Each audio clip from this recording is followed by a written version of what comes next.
Discussion करते हैं और होमवर्क देते हैं पहले थोड़ा, इसको खत्म करते हैं पहले फिर डिस्कशन करते हैं। तो कल आपको एक क्वेश्चन करने दिया था जिसकी एक एक्सप्रेशन मैंने बना दी थी और आपको बोला था डिफरेंशिएट करके आंसर निकाल के लाना। देखा ना, निकाल के लाए क्या आंसर? 3m/2k कर लिया। तो आंसर आया t = 2 pi under root 3m/2k सही है। तो ये आंसर लिख लो कल वाले सवाल का। t = 2 pi under root 3m/, यही था। लिख लो नया सवाल।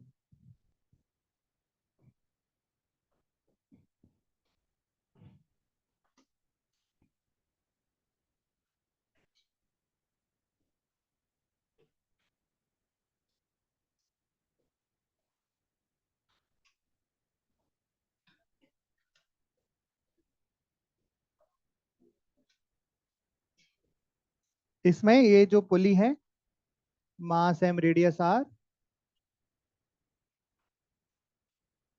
No slipping, system is in equilibrium, find time period of SHM. System is in equilibrium, find time period of SHM. Pulley भी इसमें एसएचएम करेगी। पुली कैसे एसएचएम करेगी? ऐसे क्लॉकवाइज एंटी क्लॉकवाइज, उसी हिसाब से ब्लॉक भी नीचे ऊपर नीचे ऊपर। क्या करना है आपको? सबसे पहले इक्विलिब्रियम ढूंढना है। तो इक्विलिब्रियम यही है। तो इक्विलिब्रियम पर कितना? एक्स इक्विलिब्रियम मान लीजिए, इसमें इलोंगेशन है। इक्वेशन क्या बन जाएगा? mg बराबर k0 एक्स इक्विलिब्रियम। यहां तक सही। इसके बाद क्या करना है? मानना है कि ये पार्टिकल क्या कर रहा है? एसएचएम कर रहा है। तो किसी पोजीशन x पर, किसी पोजीशन x पर इसके पास कोई वेलोसिटी होगी v, ये ऐसे एसएचएम करेगा। ऊपर नीचे अटैच्ड है, अलग नहीं हो गया है ना।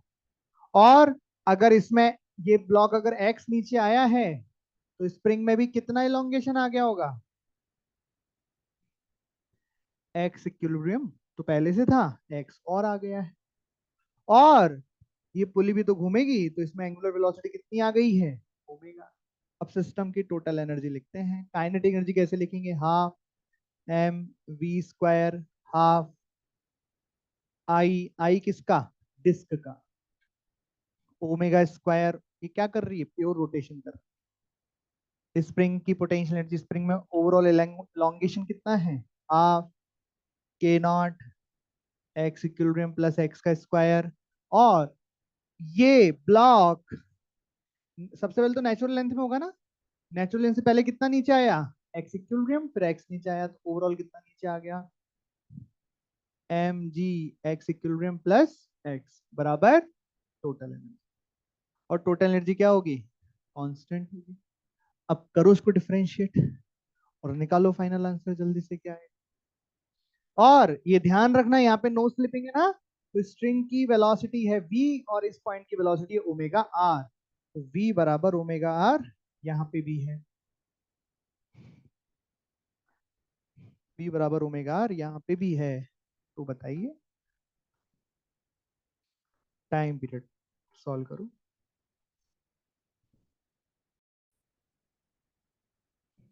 जल्दी करो, जल्दी जल्दी। ओमेगा स्क्वायर को वी स्क्वायर अपन आर स्क्वायर रखो, ये बन जाएगा mb² 4, हाफ mb² बन जाएगा 3/4 mb² plus half k0 X equilibrium plus X का whole square minus mg X equilibrium plus X बराबर कांस्टेंट। अब कर दो differentiate with respect to X. क्या बना? डिफरेंशिएट करके इक्विलिब्रियम वाली टर्म काट के v dv/dx बराबर, जल्दी जल्दी जल्दी, कितना बचा?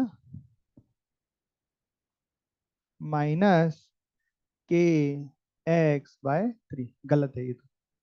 एक तो m का टर्म नहीं आया इसमें। 3m। अभी भी गलत है ये। क्या गलती है ढूंढो, गलत है ये। 2k0/3m आना चाहिए शायद। और कोई आंसर बताएं। कितना? 2k0/3m। देखो और कोई मैच करो, 2k0/3m एक का तो आया।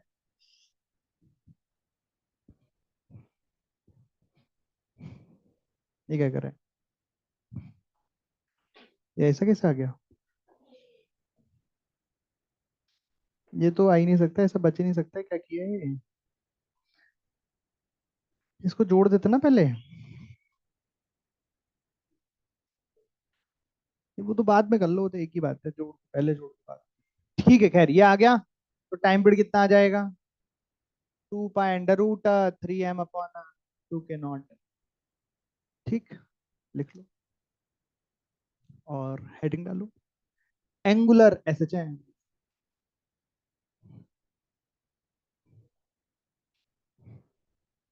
अब हम पढ़ेंगे, ये हमारा लीनियर एसएचएम का हो गया काम।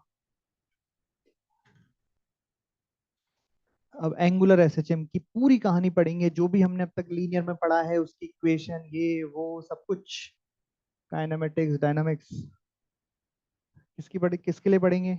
Angular SHM. ठीक है, लिखो एंगुलर एसएचएम में कि देखो, देयर, ये सही आ गया ना?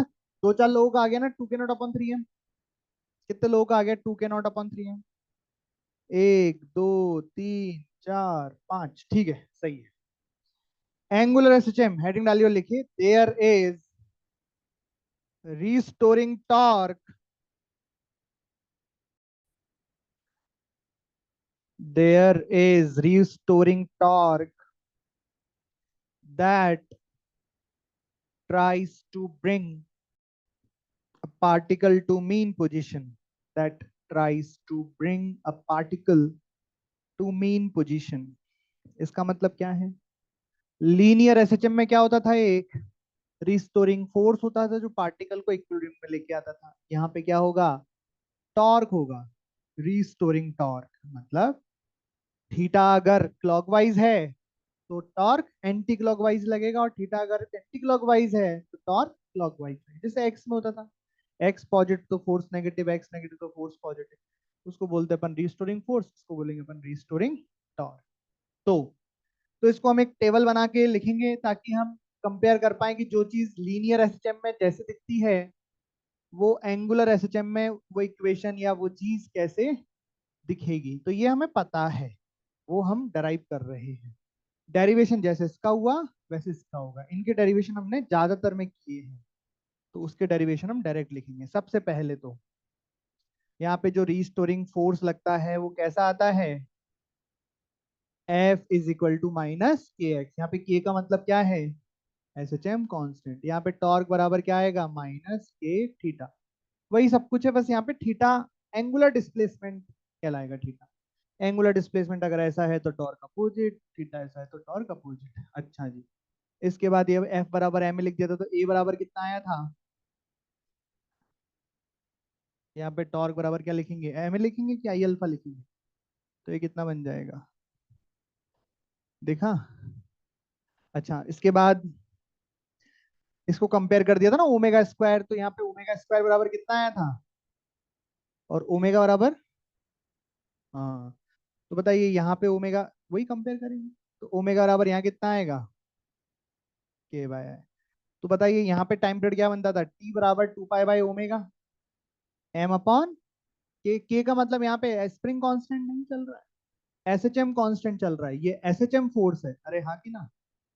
ये एसएचएम फोर्स है, ये एसएचएम कांस्टेंट है, वही चल रहा है। तो यहाँ पे टाइम पीरियड क्या बनेगा भैया? 2π/I/K बनेगा कि नहीं बनेगा?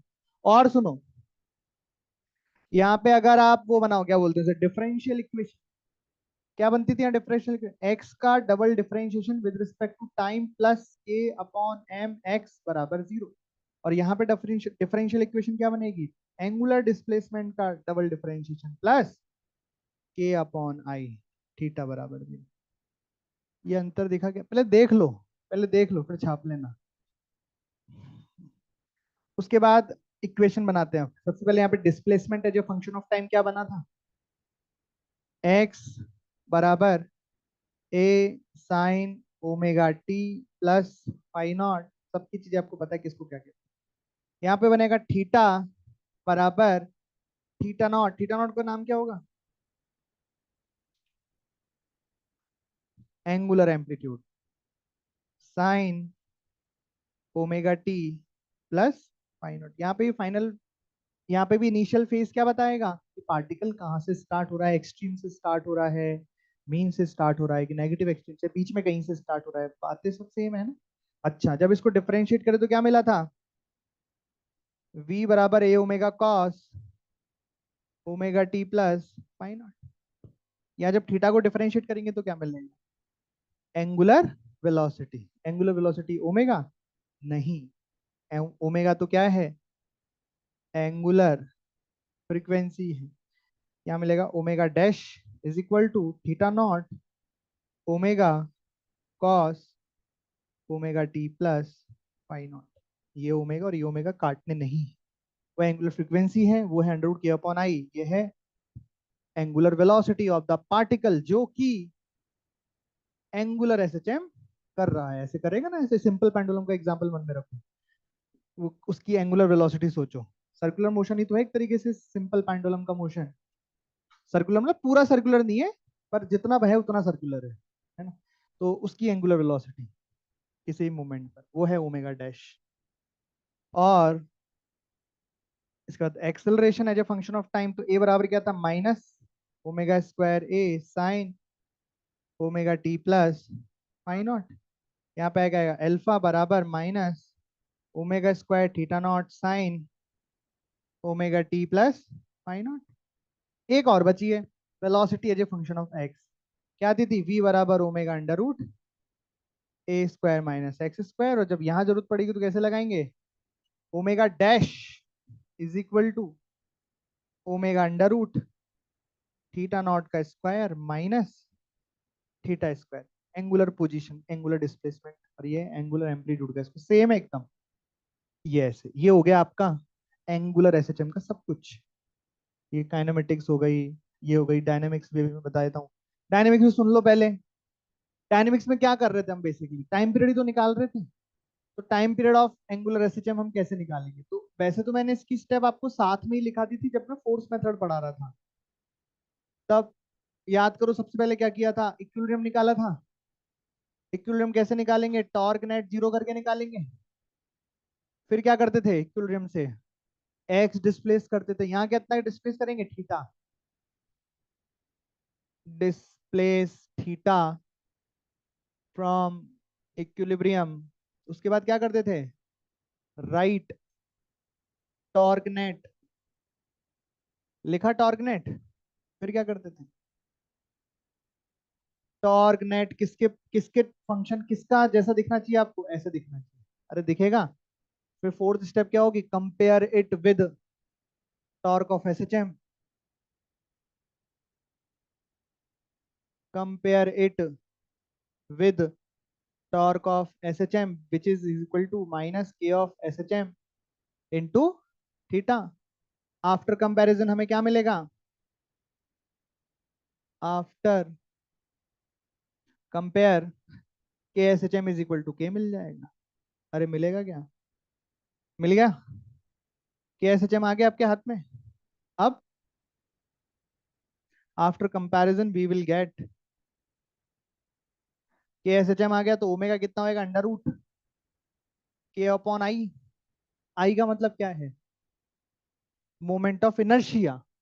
तो फाइनली टी भी आ जाएगा, टी बराबर कितना आएगा, 2 pi under root I by k. यहाँ ध्यान रखना है कि ये जो आई है ये मोमेंट ऑफ इनर्शिया है। अच्छा, ये जो मोशन हो रहा होगा एंगुलर एसएचएम सिंपल पेंडुलम को सोचो, इस मोशन को हम कौन से वाले कैटेगरी में डाल सकते, कौन से मोशन की कैटेगरी में डाल सकते, ट्रांसलेशनल, प्योर रोटेशन और रोलिंग।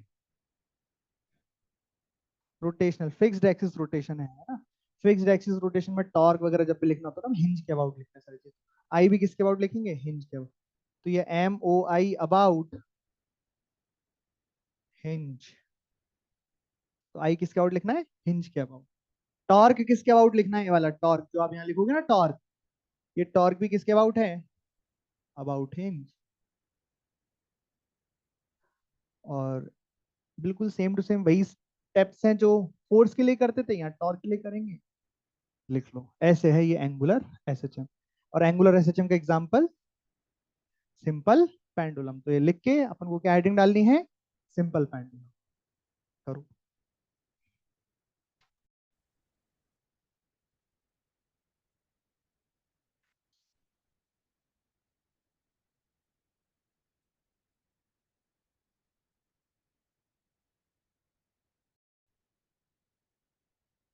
स्टेप्स जो हैं वो भी समझने और मतलब ऑलरेडी पता है हमें ना, ऐसी कोई खास बात नहीं है। थोड़ा बहुत अगर छूट भी जाए तो क्या ही है। हाँ मतलब पता तो है ही ना क्या करना है यार, इतना तब से कर लिए, इतने क्वेश्चन कर लिए, इक्विलिब्रियम निकालो, डिस्प्लेस करो, फोर्स, टॉर्क लिखो, कंपेयर करो और आंसर लो, है ना। अरे हाँ कि ना, कुछ तो बोलो। तो हेडिंग डालो सिंपल पेंडुलम। क्या होता है सिंपल पेंडुलम, कैसा होता है सिंपल पेंडुलम, पता है क्या, कैसा होता है सिंपल पेंडुलम बताइए। तो क्या करते हैं कि एक आइडियल स्ट्रिंग, आइडियल मतलब मासलेस स्ट्रिंग, ये स्ट्रिंग कैसी है, मास लेस। स्ट्रिंग में एक बॉब टांग देते हैं और स्ट्रिंग की लेंथ मान लीजिए एल होती है। और ये भी एकदम ध्यान रखें कि ये बॉब कैसा मास है, पॉइंट मास है। ये कैसा मास है, पॉइंट मास। इस पॉइंट मास की जगह स्पेयर लगा दिया या कुछ और ऑब्जेक्ट लगा दिया, पॉइंट नहीं है वो, डिस्क जैसा कुछ लगा दिया, तो फिर ये कंपाउंड पेंडुलम बन जाएगा। ये रस्सी अगर मास लेस की जगह मास वाली रस्सी हो गई तो फिर ये कंपाउंड पेंडुलम बन जाएगा। वो क्या होता है, अगली हेडिंग वही है। अभी हम क्या पढ़ रहे हैं, सिंपल पेंडुलम। सिंपल पेंडुलम में का मतलब है ये एक पॉइंट मास है। पॉइंट मास क्यों ले रहे हैं, इसका सेंटर ऑफ मास ये खुद होगा, ये सेंटर मास ये खुद होगा, ठीक है। ये होता है सिंपल पेंडुलम। इसमें किसी को डाउट है क्या, जल्दी से बनाओ। और और ये कैसे करता है, एसएचएम कैसे करता है ये पता ही होगा सबको, ऐसे करता है, अरे नहीं करता क्या, इधर से इधर, इधर से इधर, बस ये हो गया अपना सिंपल पेंडुलम। हेडिंग डालेंगे time period of simple pendulum. अब हम सिंपल पेंडुलम का टाइम पीरियड फाइंड करेंगे, डेराइव करेंगे सिंपल पेंडुलम का टाइम पीरियड, ठीक है। ये बन गया क्या, हेडिंग डालो time period of simple pendulum. तो ये डायग्राम आपको फिर से बनाना है, हेडिंग डालना है time period of simple pendulum.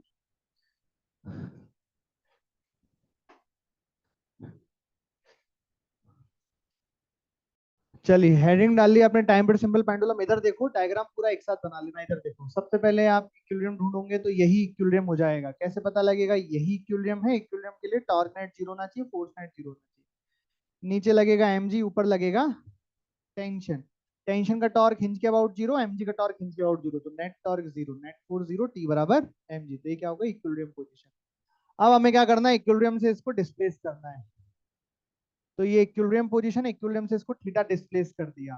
Theta किधर घुमा दिया हमने, एंटी क्लॉकवाइज। तो एंटी क्लॉकवाइज डायरेक्शन को पॉजिटिव ले लेंगे, जैसे वहां एक्स की डायरेक्शन को पॉजिटिव ले लेते हैं। उसके बाद अब इसका टॉर्क लिखेंगे। तो टॉर्क में सिर्फ कौन कौन से फोर्स आएंगे, एक तो mg आएगा और एक टेंशन आएगा। टेंशन का टॉर्क नहीं, मतलब जीरो ही हो जाएगा वो, mg का टॉर्क आएगा। टॉर्क लिखने का फॉर्मूला होता है r vector f perpendicular, r f perpendicular, ये थीटा है, परपेंडिकुलर क्या हो जाएगा mg, और लेंथ कितनी रहेगी एल। तो टॉर्क नेट बराबर आएगा माइनस, माइनस क्यों लिख रहा हूँ, क्योंकि अपोजिट डायरेक्शन में टॉर्क लग रहा है, टॉर्क क्लॉक वाइज है, थीटा एंटी क्लॉक वाइज था, minus l f perpendicular m g sine theta. अब आप देखना अपनी तीसरी चौथी स्टेप में, उसमें लिख रहा है कि ये जो फोर्स है वो किसके नंबर में आना चाहिए, torque is equal to minus k theta के प्रोपोर्शनल होना चाहिए, पर ये थीटा के प्रोपोर्शनल नहीं है, तो ये एसएचएम नहीं है। लेकिन अगर इस थीटा को बहुत छोटा कर दिया जाए, या कहें अपन कि जो ऑसिलेशन कर रहा है सिंपल पेंडुलम, उसमें थीटा बहुत छोटा है, बहुत छोटा, कितना छोटा, 5 डिग्री 10 डिग्री के आसपास, तो उस केस में हम क्या ले सकते हैं, sine theta is equal to theta, लगभग लगभग। और टॉर्क नेट क्या बन जाएगा, minus m g l theta. और जैसे ये बना तो हमने कहा अरे ये तो अब एसएचएम करेगा, क्योंकि यहाँ पे टॉर्क किसके प्रोपोर्शनल आ गया, माइनस साइन थीटा के प्रोपोर्शनल आ गया, तो इसको कंपेयर कर दिया टॉर्क ऑफ एसएचएम से, तो बराबर minus K of SHM into theta. तो यहाँ से के ऑफ एसएचएम कितना निकल गया, k SHM is equal to m g l. ठीक है क्या, आगे उसके बाद ओमेगा कितना आएगा, under root k upon I. I किसके अबाउट लिखना रहेगा, हिंज के अबाउट। के की जगह क्या लिखा, एम जी एल। हिंज के अबाउट आई, तो यहाँ एक पॉइंट मास है एम, एम पॉइंट मास का होता है एम आर स्क्वायर, हो जाएगा M L square, M L square. तो ओमेगा बराबर कितना आया, under root ji by L. तो टी बराबर कितना आया, 2 pi under root L by G. और यही टाइम पीरियड आपने सुना है तब से। एक अप्रोक्सीमेशन क्या है इसका, कि इसमें थीटा छोटा है बहुत, तब ये एसएचएम कर रहा है, तब ये टाइम पीरियड है, वरना टाइम पीरियड कुछ और आता थीटा अगर बड़ा होता तो। और एक और अप्रोक्सीमेशन है कि जो लेंथ हमने ली है स्प्रिंग की, ये रेडियस ऑफ अर्थ से बहुत छोटी है। वो मैं भी लिखवा दूंगा आपको फॉर्मूले की, अगर रेडियस कंपेरेबल होती तो क्या टाइम पीरियड बनता, तो उसका डेरिवेशन भी होता है। हम अभी फॉर्मूला लिख के काम, ऑटो में क्वेश्चन दिया हुआ है कि अगर इनफाइनाइट लेंथ, इनफाइनाइट लेंथ का अगर पेंडुलम है तो उसका टाइम पीरियड होगा, उसका डेरिवेशन करना। तो एक सवाल है, ये सवाल की जैसे आपको उसको सोचना है। रिजल्ट मैं लिखा दूंगा, रिजल्ट की तरह आप इसे याद रख सकते हैं। ये लिखने के बाद नोट डाल के 2-3 बातें लिख लो, 2-3 रिजल्ट लिख लो जो आपको याद रखने हैं। एक तो एक पेंडुलम होता है जिसका नाम होता है सेकंड्स पेंडुलम। सेकंड्स पेंडुलम उस पेंडुलम को कहते हैं जिसका टाइम पीरियड 2 सेकंड होता है। तो जब कभी सवाल में बोले कि यहाँ पे हम यूज कर रहे हैं सेकंड्स पेंडुलम, तो होता सिंपल पेंडुलम ही है वो, पर उसकी लेंथ को इस तरह से सेट करते हैं कि उसका टाइम पीरियड कितना हो जाए, 2 सेकंड हो जाए। फिर आपका आता है infinite pendulum. Infinite pendulum, infinite pendulum का मतलब है जिसकी लेंथ बहुत बड़ी हो जाए रेडियस ऑफ अर्थ के कंपैरिजन में, जैसे लेंथ रेडियस अर्थ से 1000 गुना हो जाए, 10,000 गुना, ऐसे बहुत बड़ी। तो उस केस में क्या, उसका time period 2 pi under root radius of earth by G, जो कि 1.4 आर के बराबर होता है। एक होता है लॉन्ग पेंडुलम। लॉन्ग पेंडुलम उसको कहते हैं जिसमें पेंडुलम की लेंथ रेडियस ऑफ अर्थ के कंपेरेबल, कंपेरेबल का क्या मतलब है, इक्वल नहीं, लेकिन ऐसे कि डबल है, ट्रिपल है, आधी है, ऐसा नहीं है कि एकदम से 1000 टाइम्स है, 10,000 टाइम्स, ऐसा नहीं, कंपेरेबल है, जैसे डबल है, आधी है, 3 गुनी है, 5 टाइम्स, ऐसा। ठीक, तो फॉर्मूला होता है T is equal to 2 pi under root 1/L plus 1/RE।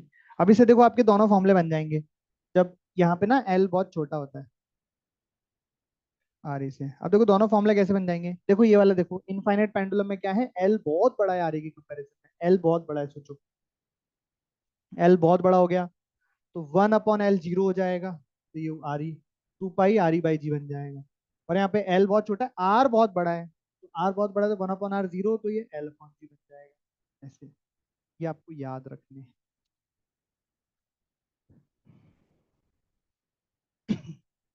फिर एक क्वेश्चन लिखो, अब क्वेश्चन लिखो, 3-4 क्वेश्चन करते हैं। एक क्वेश्चन तो ये कि वो जो सेकंड्स पेंडुलम हम बनाएंगे सिंपल पेंडुलम का, उसकी लेंथ क्या होनी चाहिए, तो क्वेश्चन लिखो। A simple pendulum is used as a seconds pendulum. A simple pendulum is used as seconds pendulum. क्या समझ में आया आपको क्या बोल रहे हैं? Simple pendulum is used as a seconds pendulum. Then find length of, then find its length. Then find its length. तो कैसे करेंगे सोचो। ये फॉर्मूला होता है टाइम पीरियड का, इसमें टी की वैल्यू क्या रखनी है, 2 रखनी है, और एल की वैल्यू निकाल लेनी है, जी की वैल्यू 10 ले लेनी है। ये गया ये गया, दोनों से स्क्वायर किया तो एल बराबर कितना आ गया, जी अपॉन पाई स्क्वायर। जी की लगभग वैल्यू 10 है और पाई स्क्वायर को भी लगभग 10 लिख सकते हैं। वैल्यू कितनी आ गई, 1 मीटर। सेकंड्स पेंडुलम बेसिकली वो पेंडुलम है जब जो पुराने जमाने में घड़ियां चलती थी ना, उसमें आपने देखा होगा कि ऊपर तो घड़ी रहती थी, नीचे पेंडुलम रहता था जो कि कांच के एक बॉक्स में बंद रहता था। वो पेंडुलम का टाइम पीरियड 2 सेकंड होता है। घड़ी में जो टाइम पेंडुलम लगता है वो 2 सेकंड का उसका टाइम पीरियड होता है, उससे घड़ी चलती है। उसे सेकंड्स पेंडुलम कहते हैं और उस पेंडुलम की लेंथ 1 मीटर होती है। वहां पे सेल से पेंडुलम नहीं चलता है, पेंडुलम से घड़ी चलती है। अंतर है। अभी जो घड़ियां मिलती है ना मार्केट में, आपने देखी होगी पेंडुलम वाली घड़ी, उसमें सेल से चलता है पेंडुलम, पेंडुलम से घड़ी नहीं चल रही है। उसमें पेंडुलम छोटा सा रहता है, डिजाइन जितना, पई से दो तो और बड़ा हो जाता है। हाँ, छोटी घड़ी, उसमें नकली रहता है पेंडुलम, उसमें पेंडुलम नकली रहता है, उसमें सेल लगे होते हैं, है ना। जो असली पेंडुलम रहता था, जो असली घड़ी रहती थी, उसमें पेंडुलम कांच के एक बक्स में रहता था ताकि कोई एयर रेजिस्टेंस ना रहे। एक बार आपने पेंडुलम को छोड़ दिया, वो हमेशा फिर जब तक घड़ी है तब तक वो टक टक टक चलता रहेगा। और उसका टाइम 2 सेकंड होने का इसलिए ये भी कारण है। कारण क्या है उसके 2 सेकंड होने का, क्योंकि उसमें एक ऐसा सिस्टम होता है कि जब पेंडुलम अपनी मीन पोजीशन को क्रॉस करता है, वैसे ही सेकंड की सुई एक बार खसक जाती, चल जाती है। ठीक है, तो एक बार गया तो सेकंड की सुई इधर, फिर वापस आया तो सेकंड की सुई इधर, तो ये सिंक में आ गए। कैसे, इस दुनिया का 2 सेकंड जब हुआ तो इस घड़ी ने भी 2 सेकंड अपने आगे बढ़ गई, ताकि वो दुनिया का टाइम बता सके कि क्या चल रहा है। तुम्हें कुछ समझ में आ रहा है। अगर मान लो 4 सेकंड होता तो ये पेंडुलम जाता और आता, 4 सेकंड बीत जाते, लेकिन घड़ी केवल कितना चलती, 2 सेकंड। क्योंकि लेवर तो वैसे ही काम कर रहा है ना, कि जब भी मीन पोजीशन से गुजरेगा वहां पे कुछ लीवर जैसा खसक जाता होगा तो वो सेकंड की सुई को खसका देता होगा।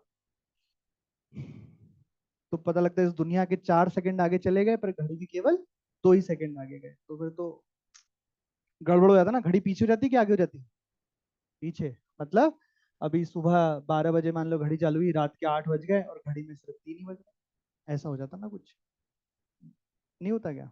तो ऐसे सवाल हैं अगले चैप्टर में, थर्मल एक्सपेंशन में, जो आपको पढ़ाए जाएंगे थर्सडे फ्राइडे को। उसमें है ऐसे सवाल, थर्मल एक्सपेंशन में क्या होता है कि भाई आपने शिमला से कोई घड़ी खरीदी पुराने जमाने में, पेंडुलम क्लॉक खरीदी शिमला से, तो वो वहां के हिसाब से सही टाइम दिखाती थी ठंड में। वो आप ले राजस्थान में, तो राजस्थान में क्या हुआ कि पेंडुलम थर्मली एक्सपांड हो गया, लेंथ बड़ी हो गई उसकी थोड़ी सी। तो अगर लेंथ बड़ी हो गई तो टाइम पीरियड बढ़ गया। अब पेंडुलम का अगर टाइम पीरियड बढ़ गया, सोचना ध्यान से, तो घड़ी पीछे हो जाएगी। पेंडुलम का अगर टाइम पीरियड बढ़ गया, तो वो सिंक में थी, वो कैलिब्रेटेड थी किसके लिए, शिमला के लिए, शिमला के हिसाब से कि भाई इतनी ठंड पड़ती है, इतना इतना उसका कुल मिला के 1 मीटर लेंथ के हिसाब से 2 सेकंड का टाइम फिक्स था, सब सही था। आप उसको राजस्थान ले आए, भयंकर गर्मी पड़ी, और अब ये लेंथ 1 मीटर से बढ़ के थोड़ी सी बढ़ गई, इतनी सी बढ़ती, ज्यादा थोड़ी बढ़ती, थोड़ी सी पर फर्क पड़ जाता है। तो अब वो टाइम पीरियड बढ़ गया उसका, मतलब पेंडुलम जाके और आने में 2 सेकंड का टाइम नहीं लेता, कुछ मान लो 2.25 या 2.005 सेकंड का टाइम लेता, तो हर एक टाइम पीरियड में घड़ी थोड़ा सा पीछे हो जाएगी। तो फिर पूछते कि बताओ 3 दिन बाद घड़ी कितना पीछे, 3 दिन बाद घड़ी में क्या बज रहे होंगे, 12, ऐसा। ठीक है, चलिए, तो ये आपको अगली क्लास में पढ़ाया। अभी आप इसको लिख लो, लिख लिया क्या।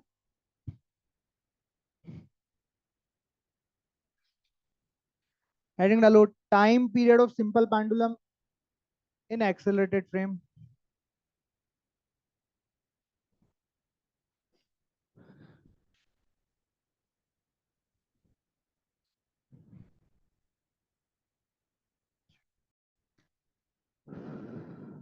लिखो, अच्छा लिख लिया। Time period in accelerated frame का क्या मतलब है, लिफ्ट, लिफ्ट में रख दिया, कार्ट में रख दिया अगर टाइम आपका सिंपल पेंडुलम को, तो उसके टाइम पीरियड पे क्या असर पड़ेगा। तो देखो, पहले वो समझ लो, कॉन्सेप्ट कि कैसे फर्क पड़ रहा है, और फिर हम जल्दी जल्दी कर देंगे। तो अभी इसको लिफ्ट में बंद कर दिया अपन ने। अरे यार,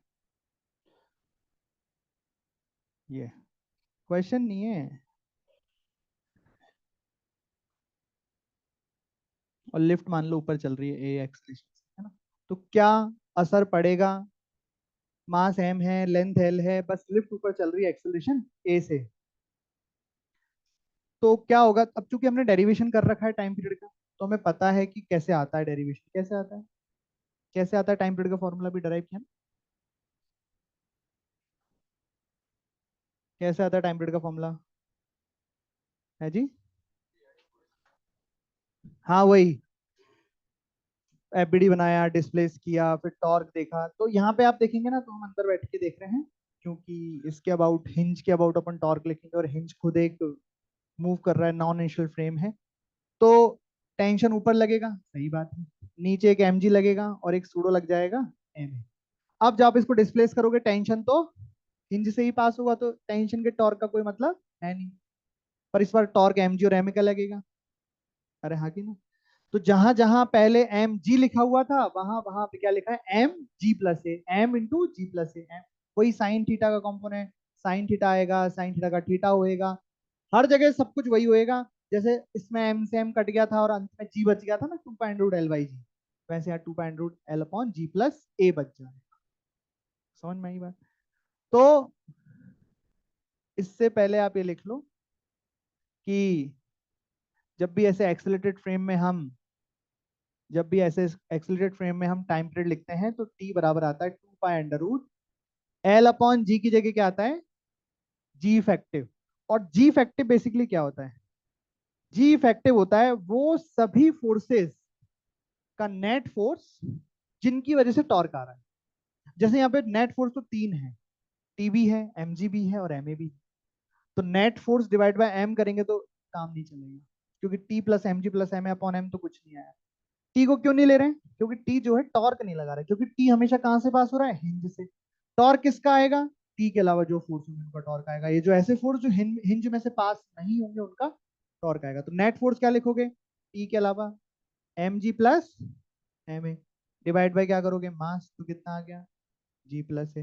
तो टी बराबर आ गया 2 pi under root L upon G plus A. ये अपन छोटे में कर लेंगे, पूरा डेरिवेशन नहीं किया बैठ के कि टॉर्क टॉर्क लिखा, फिर टॉर्क को वो साइन थीटा को थीटा किया, फिर उससे ओमेगा निकाला, और फिर उससे उतना नहीं किया हमने।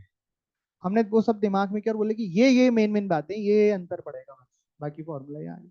अब जैसे अगर लेफ्ट ऊपर जाएंगे तो क्या होगा बताओ, सॉरी नीचे जाएंगे तो क्या होगा बताओ, बोलो जल्दी। अच्छा, ये पर होना चाहिए कि ए लेस देन जी होना चाहिए, क्यों भाई? क्योंकि देखो एम जी नीचे लगेगा, एम ए ऊपर लगेगा, टेंशन ऊपर लगेगा। अब अगर एम ए ही बड़ा हो गया ना, तो टी जीरो हो जाएगा। तो ये बॉल जो है, बॉब जो है, लिफ्ट में ऐसे उड़ने लग जाएगा, फ्री फॉल करने लग जाएगा, ऐसे ऐसे चम थोड़ी कर पाएगा। अरे समझ में आ रही है? खैर, तो ए शुड बी लेस देन जी, तो उसमें हमेशा टेंशन बनी रहेगी। और जी इफेक्टिव कितना आएगा सोच के तो, m g minus m a divide by m, तो जी माइनस ए। टी को नहीं देखना है। और टी बराबर कितना हो गया, 2 पाई अंडर रूट। टी मतलब यहाँ टेंशन बोलता हूँ मैं, जब मैं बोलता हूँ टी को नहीं देखना है, फोर्स जब लिखा है नेट फोर्स, उसमें टेंशन को नहीं देखना है, क्योंकि टेंशन का टॉर्क हमेशा जीरो आएगा। जी इफेक्टिव जी माइनस ए हो जाएगा, और ये under root L G minus A आ जाएगा। तीसरा भी देख ही लो, फिर लिख लें कि अगर मान लो कार्ट में रखा है पेंडुलम, कार्ट आगे जा रही है एक्सेलेरेशन ए से, और ये पेंडुलम है मास एम का, तो बताओ यहाँ पे जी इफेक्टिव क्या लिखो और टाइम पीरियड क्या लिखोगे? सोचो, सोचना है, मतलब बोल के बताना है, छापो मत, जल्दी बताओ। क्या बताया आपको, F net upon m. F net कौन सा, उस फोर्स के अलावा सारे एफ जो कि हिंज से पास नहीं हो रहे, क्योंकि उनका टॉर्क आएगा। एम जी नीचे लगेगा, इधर क्या लगेगा, एम ए। तो इसका नेट फोर्स कैसे निकालेंगे, m g plus m a? नहीं, 90 डिग्री पे लग रहा है तो वेक्टर सम करना पड़ेगा, m g plus m a का, एम जी का स्क्वायर प्लस एम ए का स्क्वायर का अंडर रूट। ये होता है ना, अंडर रूट है v square plus v square, divide by क्या करना पड़ेगा, मास। तो टी बराबर कितना आएगा, 2 pi under root L upon G effective, और जी इफेक्टिव कितना होगा, G square plus A square. अब लिख लो। तो ये फोर्थ केस देखे, इसमें कोई एक्सेलरेटेड नहीं हो रहा है, वो बात अलग है, हेडिंग में लिख रखा है कि एक्सेलरेटेड फ्रेम, पर चलो ठीक है, अभी याद आ गया तो ऐसा कुछ करवा देते हैं आपको। इसमें हमने एक्सेलरेशन का ट्विस्ट हटा दिया, लेकिन यहाँ पे दो चार्ज हैं, मतलब एक चार्ज एक मास, मतलब बॉब जैसा ही है कोई, यहाँ पे भी रखा है, ये फिक्स है, लेकिन ये बॉब पर ही है चार्ज प्लस क्यू, तो ये बॉब के साथ है, मतलब नीचे बॉब है, उसका मास m है और चार्ज q है, और एक चार्ज यहाँ रखा है प्लस। तो यहाँ पे एक ग्रेविटेशनल फोर्स आएगा और एक इलेक्ट्रोस्टैटिक फोर्स आएगा, दोनों प्लस चार्ज है, तो एक रिपल्शन फोर्स आएगा। अरे हाँ कि नहीं। और ये रिपल्शन फोर्स, रिपल्सिव फोर्स कितना आएगा, F इलेक्ट्रोस्टैटिक बराबर K क्यू क्यू अपॉन दोनों के बीच में जो लेंथ है उसका स्क्वायर, वही ग्रेविटेशन जैसा। समझ में आई बात। अब आपको निकालना है इसका टाइम पीरियड, तो बताइए क्या आएगा।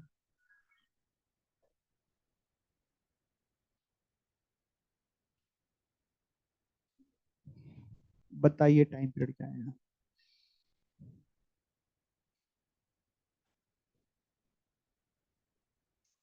क्या आएगा।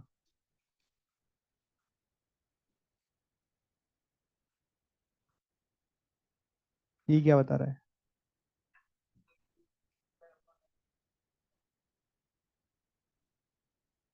बताओ बताओ, तुक्का लगाओ या जो सोच रहे हो वो बताओ सही कुछ भी।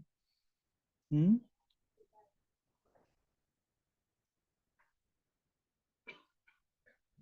तो उसका क्या है, ये मतलब है कि इलेक्ट्रोस्टैटिक फोर्स से फर्क नहीं पड़ा। हाँ ये सही है।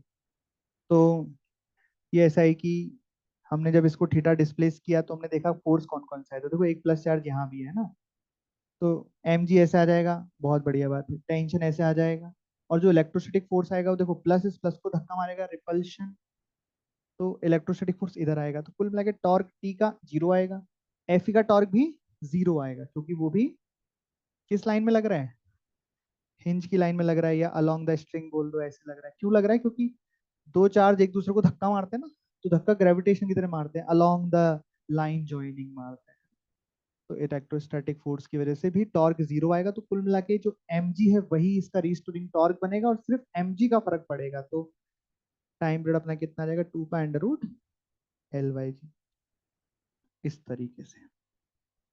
लेकिन इसका मतलब ये नहीं कि इलेक्ट्रोस्टैटिक फोर्स का फर्क नहीं पड़ेगा, वो मैंने लगाया ऐसा है कि फर्क नहीं पड़ा।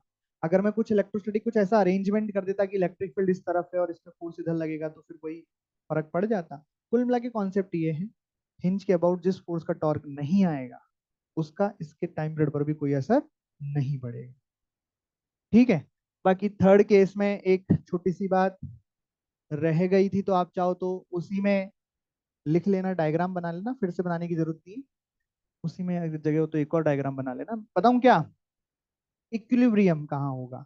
जैसे फर्स्ट केस में तो क्या हो रहा है, पेंडुलम ऐसा है और लिफ्ट ऊपर जा रही है, तो फर्स्ट केस में इक्विलिब्रियम कहाँ पे होगा बताइए। इक्विलिब्रियम कहाँ होता है, आपको सिखाया था ना, जहाँ पे नेट टॉर्क जीरो हो जाए, नेट फोर्स जीरो हो जाए, तो एम जी भी नीचे लग रहा था, एम ए भी नीचे लग रहा था, टेंशन ऊपर लग रहा था, तो यही वाली लाइन क्या होगी, इक्विलिब्रियम। सेकंड केस में भी इक्विलिब्रियम की लाइन कौन सी होगी, यही वाली होगी, क्योंकि एम एच आई ऊपर लग रहा था, लेकिन जब इस पोजीशन में पेंडुलम होगा तभी तो एम ए भी हिंज में से पास करेगा, एम जी का फोर्स भी हिंज में से पास करेगा, और टेंशन भी हिंज में से पास करेगा, तो नेट टॉर्क जीरो आएगा। इस वाले केस में जब कैसा था, काट ऐसी थी ना, एम जी लग रहा था नीचे और एम ए लग रहा था इधर, टेंशन लग रहा है ऊपर, टेंशन का टॉर्क जीरो, एम जी का टॉर्क इस पोजीशन में जीरो, लेकिन एम ए का टॉर्क जीरो नहीं है, तो इस केस में ये वाली पोजीशन इक्विलिब्रियम नहीं हो सकती, तो इक्विलिब्रियम क्या होगी, कैसी किधर आएगी इक्विलिब्रियम। इक्विलिब्रियम का पहचानने का तरीका वही, टॉर्क कितना आना चाहिए, जीरो आना चाहिए। तो कब आएगा टॉर्क जीरो बताओ, देखो कहीं इधर आएगा, मान लेते हैं कि हम बॉब इधर चला गया, और ये किस डायरेक्शन में सेट हो रहा है, एम जी और एम ए का जो भी रिजल्टेंट आएगा वो कहीं इधर आएगा ना, एम जी एम ए का रिजल्टेंट, तो ये तो हो गया आपका एम जी और एम ए का रिजल्टेंट।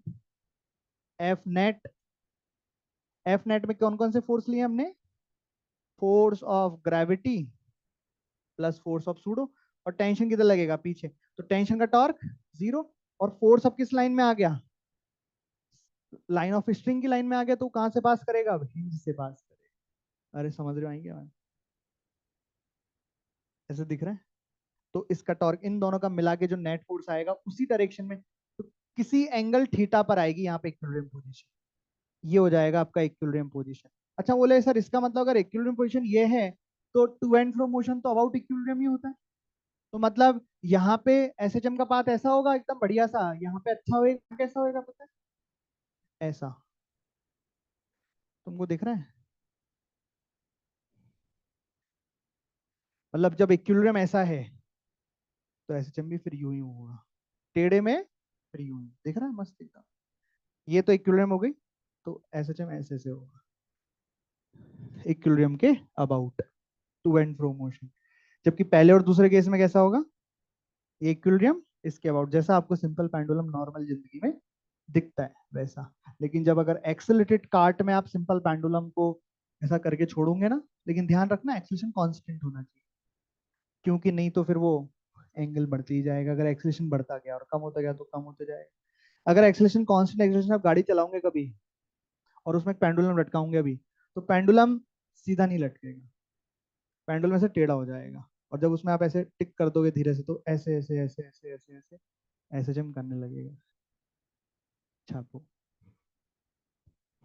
तो ये जो तीन केस की बातें मैंने इक्विलिब्रियम पोजीशन बताई है, ये उन्हीं डायग्रामों में आप बना लेना, सेट कर लेना, उसके बाद ये चौथा केस लिखना, ठीक है।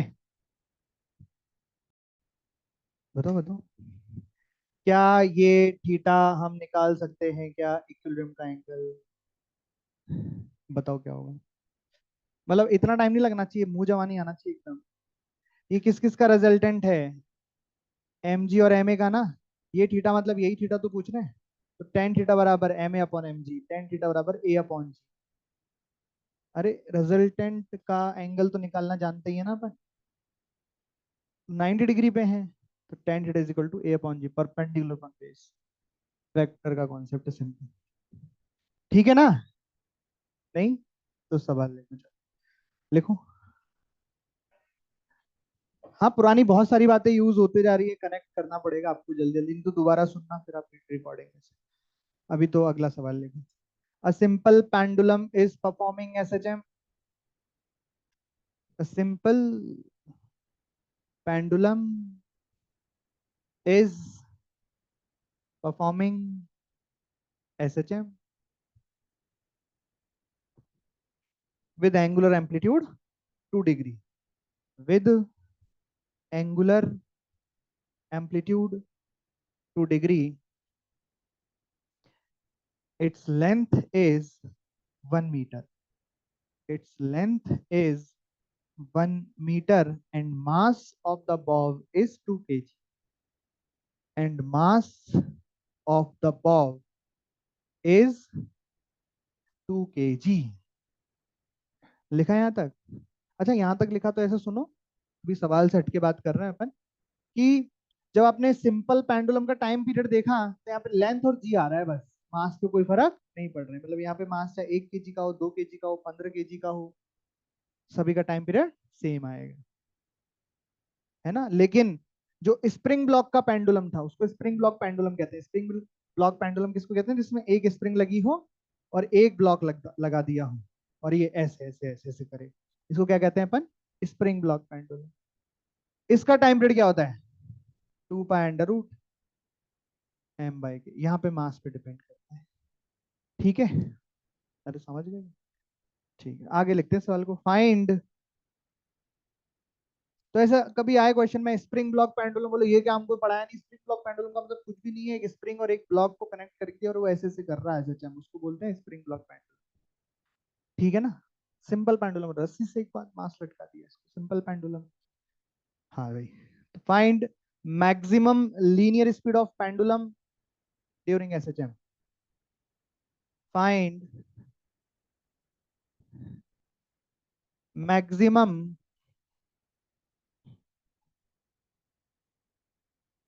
Linear speed of pendulum during SHM, मतलब सिंपल हार्मोनिक मोशन कर रहा है तो उसकी मैक्सिमम स्पीड बतानी है। और दूसरा सवाल लिखिए इसमें, दूसरा part, maximum tension in the string, maximum tension in the string.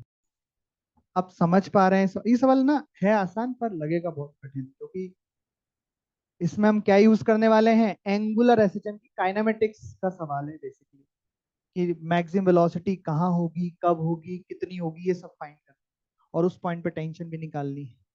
Particle क्या है, सिंपल पेंडुलम, 2 डिग्री क्या हो गया इसका, एंगुलर एम्पलीट्यूड।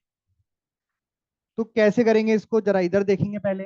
सबसे पहले हम ये कोशिश करेंगे पता लगाने की कि अगर एक पेंडुलम सिंपल हार्मोनिक मोशन कर रहा है तो इसकी मैक्सिमम स्पीड कहाँ पे होगी इस मोशन में। जैसे मान लो ये 2 डिग्री हो गया इतना, यहाँ से यहाँ, बस वैसे तो ये सर्कुलर पाथ है सर्कुलर मोशन।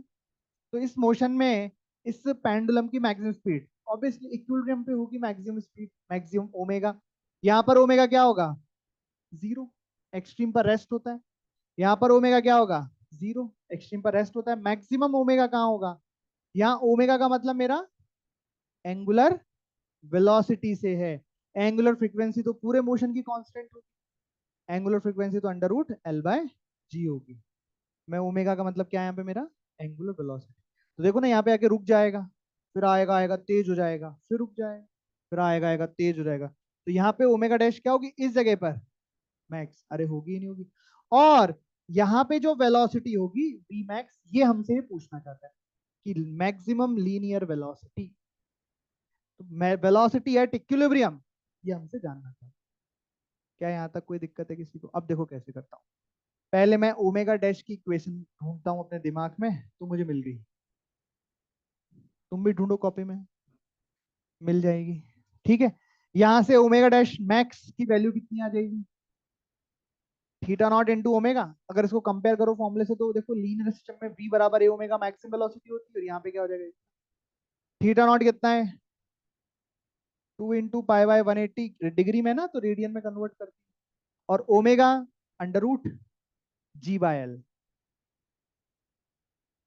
तो ये हो गया पाई बाय 90 अंडर रूट 10, क्योंकि एल तो 1 मीटर दिया हुआ है। तो ये ओमेगा डैश मैक्स आ गया। यहाँ तक कोई डाउट है किसी को? अब हमें तो वी तक जाना है ना, तो बोले सर वी और ओमेगा में तो रिलेशन होता है। ये वी कौन सी वी है, लीनियर सिस्टम की वी की बात नहीं कर रहा हूँ, ये पार्टिकल जो सर्कुलर मोशन कर रहा है उसकी लीनियर वेलोसिटी, टेंजेंशियल वेलोसिटी की बात कर रहा हूँ। तो क्या रिलेशन होता है इन दोनों, v is equal to omega. तो v max is equal to omega dash max into r, r मतलब यहाँ क्या है, एल। तो ये कितना है, √10 पाई बाय 90 इंटू 1। तो यही आंसर हो गया वी मैक्स का, क्योंकि एल 1 है ना, ऐसे आएगा। और दूसरा सवाल क्या पूछा, मैक्सिमम टेंशन। तो सर्कुलर मोशन का सवाल है ये, कि जब वेलोसिटी मैक्सिमम होगी तो टेंशन कितनी होगी। तो कैसे करेंगे, टी ऊपर लगेगा, एम जी नीचे लगेगा, सर्कुलर मोशन है तो एक क्या लिखना पड़ेगा, सेंट्रीपिटल एक्सेलरेशन। फिर इक्वेशन बनेगी क्या, टी माइनस एम जी बराबर m A C. M A सी बराबर कितना हो जाएगा, m p square upon l. तो टी बराबर कितना हो जाएगा, एम जी। और इस पॉइंट की बात चल रही है जब मैक्सिमम वेलोसिटी हो, तो जब वेलोसिटी मैक्सिमम होगी तो टेंशन भी क्या आ जाएगी, मैक्सिमम। तो यहाँ पे आप क्या रखोगे, वी मैक्स, जो कि हमने कहा निकाला, ये निकाला, अपॉन एल, ये आ जाएगी टेंशन ऐसे। तो ये ओमेगा डैश का मतलब है एंगुलर वेलोसिटी, और यहाँ जो ओमेगा लिखा हुआ है उसका मतलब है एंगुलर फ्रीक्वेंसी। इस पूरे एसएचएम में एंगुलर फ्रीक्वेंसी तो सेम रही है, under root ji by l. इस थोड़ा इस पॉइंट के अलग, इस पॉइंट के अलग, इस पॉइंट के अलग, इस पॉइंट के अलग, लेकिन जो एंगुलर वेलोसिटी है वो हर जगह की अलग अलग होगी। एक्सट्रीम पर 0 होगी, इक्विलिब्रियम पर मैक्स होगी। तो डालो हेडिंग कंपाउंड पेंडुलम, नहीं तो होमवर्क तो लिख ही सकते हैं। BV4 डिस्कस हो गई क्या, BV4 दी थी क्या होमवर्क में, डिस्कस हो चुकी, नहीं हुई है अभी? आधे लोग बोल रहे हो गई, आधे लोग नहीं बोल हो गई। तो अब आपका होमवर्क है BB3। DPP कहाँ तक हो गई है, हाँ तो 9-10 भी कर लेना। BB3 है होमवर्क में आपका, बस है ना। हेडिंग तो डाल लो। कंपाउंड पेंडुलम क्या होता है वो तो देख लो, कल आके टाइम पीरियड भी निकाल लेंगे उसका। लिखो कंपाउंड पेंडुलम। तो एक मासलेस स्ट्रिंग से अगर बॉब को टांग दिया तो वो तो है सिंपल पेंडुलम। कंपाउंड का मतलब है, कंपाउंड पेंडुलम का मतलब है किसी भी रिजिड बॉडी को किसी पॉइंट पर हिंज कर दिया, बस वो वर्टिकल प्लेन में ऑसिलेट करने के लिए फ्री होना चाहिए। जैसे तुमको लिया, हिंज कर दिया, और फिर तुमको, तो तुम ऐसे ऐसे, यार कोई भी मतलब एक एक कॉपी ली, कॉपी को कील ठोक दिया ऐसे बीच में से, बीच में से मतलब साइड से कहीं से, और कॉपी ऐसे ऐसे ऐसे। हाँ, ये भी हो सकता है वैसे, पर ये करेंगे नहीं। तो लिखो कंपाउंड पेंडुलम में लिखो, a rigid body hinged at a rigid body hinged at, ये कोई रिजिड बॉडी है, rigid body hinged at one point and free to oscillate in vertical plane,